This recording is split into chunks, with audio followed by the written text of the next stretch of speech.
महाराष्ट्र चुनाव के लिए कांग्रेस, पवार की पार्टी और उद्धव ठाकरे की पार्टी में बनी सहमति। 85 सीटों पर मुहर, बाकी पर बातचीत जारी। आइए सीधे आपको लिए चलते हैं न्यूज एक्सप्रेसवे पर, जहां देश भर की कुछ और जरूरी खबरें कर रही हैं आपका इंतजार।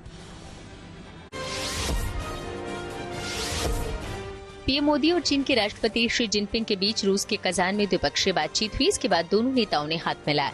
पीएम और जिनपिंग के बीच करीब 1 घंटे तक बैठक चली। इसी बैठक में सीमा पर बनी सहमति का भी स्वागत किया गया। पीएम ने सीमा पर शांति और स्थिरता को प्राथमिकता बताया। साथ ही इस बैठक में आपसी सहयोग पर भी चर्चा हुई। दोनों नेता करीब 5 साल बाद औपचारिक द्विपक्षीय बैठक में शामिल हुए। इससे पहले ब्रिक्स के सदस्य देशों ने समिट में हिस्सा लिया। साथ ही ग्रुप फोटो सेशन भी हुआ। सीमा पार पिछले 4 वर्षों में उत्पन्न हुए मुद्दों पर बनी सहमति का हम स्वागत करते हैं। सीमा पर शांति और स्थिरता बनाए रखना हमारी प्राथमिकता रहनी चाहिए। महाराष्ट्र विधानसभा चुनाव के लिए एनसीपी अजित पवार गुट ने अपने उम्मीदवारों की पहली सूची जारी कर दी। इसमें 38 उम्मीदवारों के नाम शामिल हैं। उप मुख्यमंत्री और एनसीपी अध्यक्ष अजित पवार बारामती से चुनाव लड़ेंगे, जबकि छगन भुजबल येवला सीट से चुनावी मैदान में होंगे। अजित पवार की पार्टी राज्य में बीजेपी और शिवसेना के साथ गठबंधन में चुनाव लड़ रही है।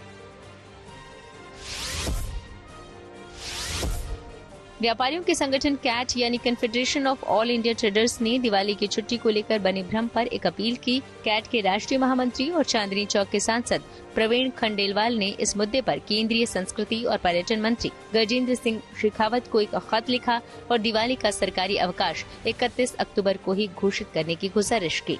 इसके अलावा कैट ने देश भर के व्यापारिक संगठनों को भी सर्कुलर भेजकर 31 अक्टूबर को ही दिवाली मनाने की सलाह दी। झारखंड के जामताड़ा से कांग्रेस विधायक इरफान अंसारी एक बार फिर से सुर्खियों में आ गए। दरअसल इस बार वो एक दुकान पर चाय बनाते नजर आए। इस दौरान उन्होंने वहां अपने हाथों से स्थानीय लोगों और पार्टी कार्यकर्ताओं को चाय पिलाई।